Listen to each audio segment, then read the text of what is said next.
हाथी टार्गेट रे पाटना वनांचल इलाकार 29 टिकिया हाथीपल उपद्रव जारी रही। वर्ष तमाम हाथीपल पाटना अंचल क्षयक्षति करुले पाटना रेंजर बनबिहारी सरदार एप्रति कर्णपात करूना। लोकंक अभियोग तुरंत रेंजर बदली कर दाबी। एणु पाटना अंचल लोक मैंने असंतोष प्रकाश करुछंती।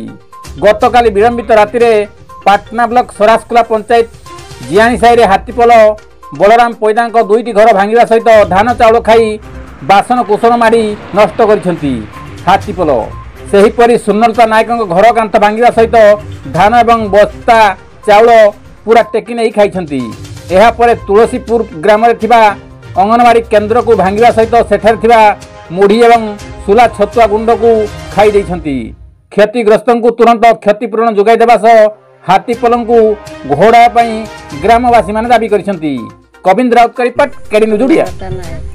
पंचायत सरासकुला ब्लॉक पाटना कौन है राति 3टार शुईला बेलू हाथी आम घर भांगी दे चाउल बस्ता खाई हाँड़ी डेक्ची सब भांगिक गुंडा कर कौन चाहती सरकार को आमर साहाଯ୍य दरकार।